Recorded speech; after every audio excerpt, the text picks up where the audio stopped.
ہائے میرے عباس، ہائے میرے عباس، ہائے میرے عباس، جب ردا سر سے چھنی میں صدا دیتی رہی، تو نہ آیا غازی، جب ردا سر سے چھنی میں صدا دیتی رہی، تو نہ آیا غازی۔ آل عمران کہاں اور زندان کہاں، لے بہن قید ہوئی، تو نہ آیا غازی، جب ردا سے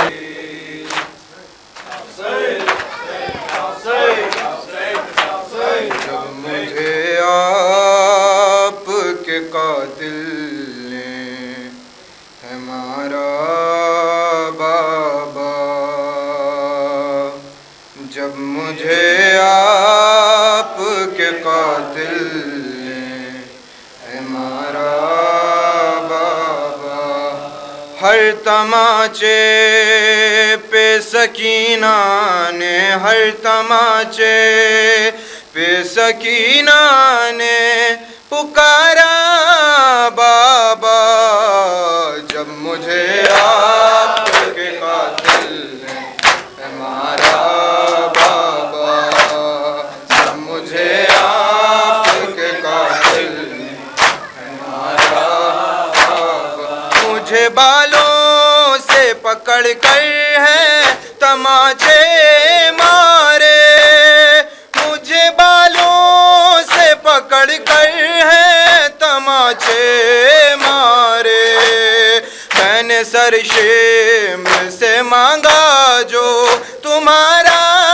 بابا، جب مجھے آپ کے قاتل نے مارا بابا، جب مجھے آپ کے قاتل نے مارا بابا، وہ جو دریا اپنے تحفے میں مجھے بخشے تھے، وہ جو دریا اپنے تحفے میں مجھے بخشے تھے، ان کو بے دردی سے ظالم نے اتارا بابا، جب مجھے آپ کے قاتل نے مارا بابا، جب مجھے آپ کے قاتل نے مارا بابا، آپ کے سینے پہ آرام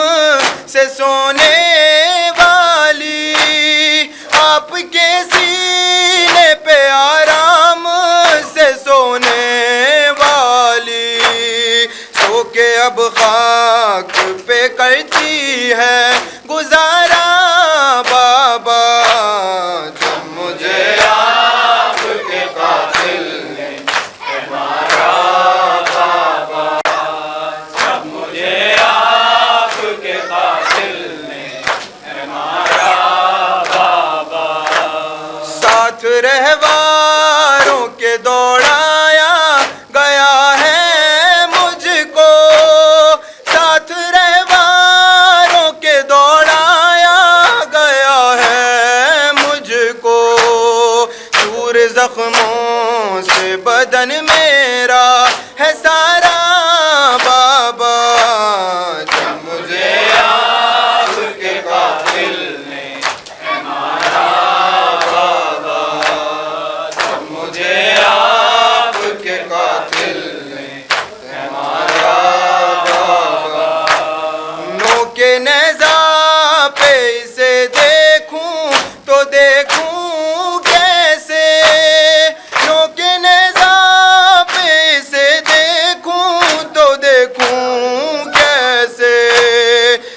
اصغر تھا مجھے جہاں سے